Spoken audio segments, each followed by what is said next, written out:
皆さんキャンプ行ってますか？いつもご視聴ありがとうございます。 TYM キャンプです。今回はハイエースの紹介動画になります。いろいろあって今回2台目のハイエースの納車となりました。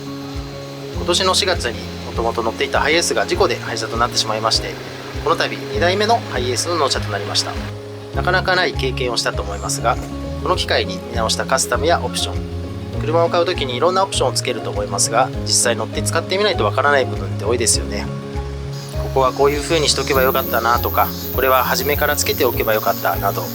いろんな思ったことが反映できました。これからハイエースを購入しようと思っている方の参考になると思い、この動画を作りました。我が家もハイエースに乗るまではハイエースと思っていた車ですが、今はもう逆にハイエース以外は考えられませんでした。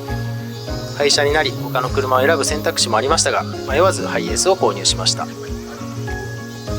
ハイエースに乗ってアウトドアの楽しみ方が180度変わったと言っても過言ではありません。家族と過ごす時間、車での旅や車中泊、快適なキャンプと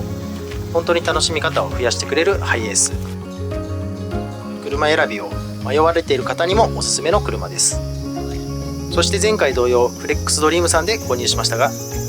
事故から今回の納車までの対応もすごく親身になってもらい、改めてフレックスドリームさんで買ってよかったなと実感しました。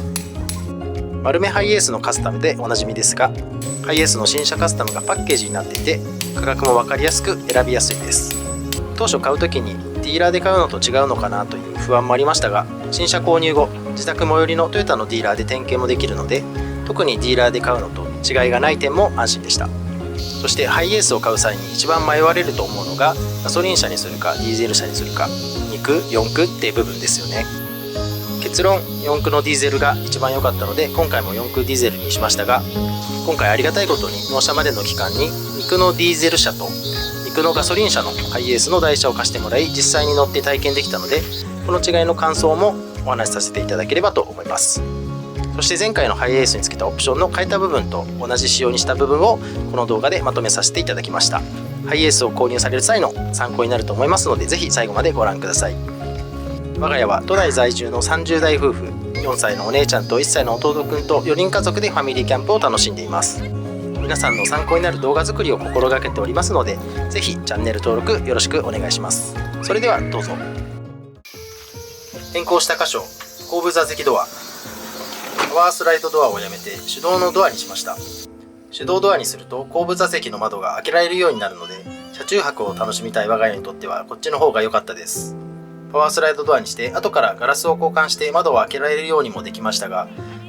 窓が開いた状態でパワースライドが動くと子供たちが遊んで挟まったりする危険があるので危ないなと思い、手動のドアにしました。実際車中泊の際にパワースライドだとピピーッと開けるたびに音が鳴るのと、子供たちを起こさないように静かに少しだけ開けるなどができないのもデメリットでした。街乗りをメインで考えられる方にはパワースライドは便利でいいと思いますが、車中泊をたくさん楽しみたい我が家には手動のドアの方が適してました。そして前回は後部座席のガラス全体にスモークをかけましたが、実際に乗ってみて車内が日中でもかなり暗く感じたので、今回スモークはなしにしました。後部座席はいつもサンシェードをつけっぱなしにしているので、スモークもいらないことに気がつきました。またこのサンシェードにするかカーテンにするかはまだどっちがいいか分かりませんが、冬場の車中泊の結露軽減など断熱性が高いのですが、外した時に結構かさばるので邪魔になるのがカーテンと比べてデメリットになります。カーテンは開け閉めが簡単でつけっぱなしなので荷物にもならないのがいい点ですね。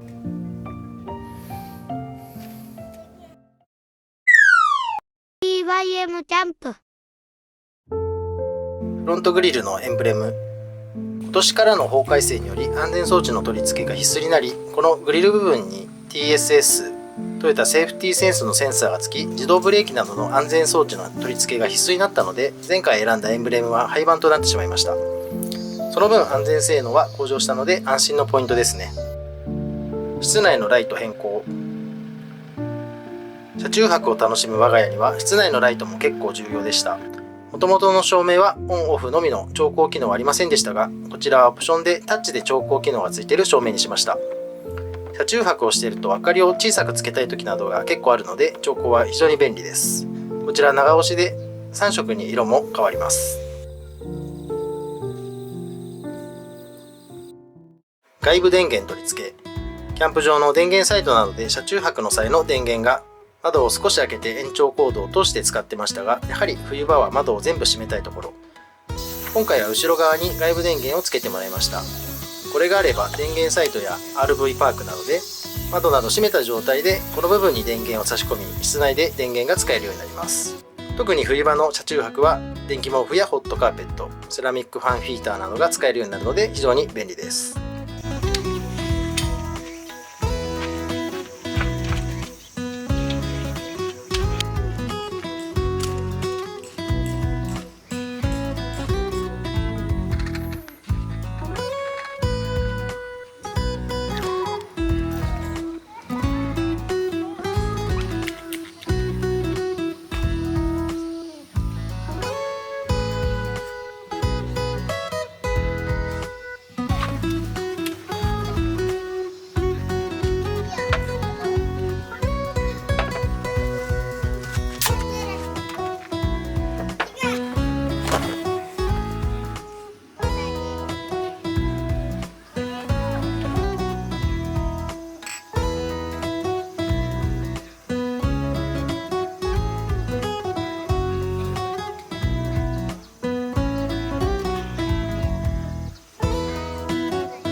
ARB ルーフラック用ウ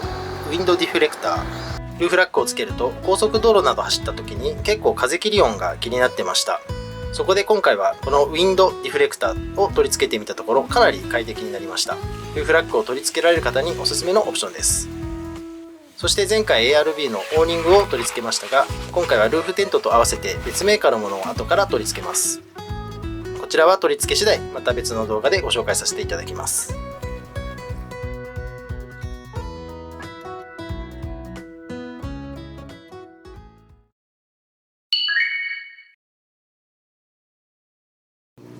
ここから買えなかったオプションのご紹介させていただきます。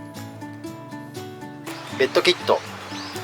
ベッドキットもいろんな種類があり、今回後部座席が稼働できるレボシートなども見積もりしてもらい検討しましたが、結構価格差が大きく、こちらは前回と同じタイプにしました。ベッドキットはこの高さが調節できるものが実際に使ってみて一番使い勝手が良かったです。冬キャンプの際はどうしても荷物が多くなってしまうので、季節に合わせて高さを調節して積載量を増やせるのもいいポイントです。デジタルインナーミラー。ハイエースのオプションで必須だと思うのがこのデジタルインナーミラーです。基本的に荷物もたくさん積みますし、カーテンやサンシェードなどで後部座席のガラスを塞いでしまうので、ノーマルのインナーミラーだと何も見えなくなってしまうんですが、デジタルミラーだとこれが解決。鮮明に映るので運転がかなりしやすくなります。その他アルパインビッグ X のナビ。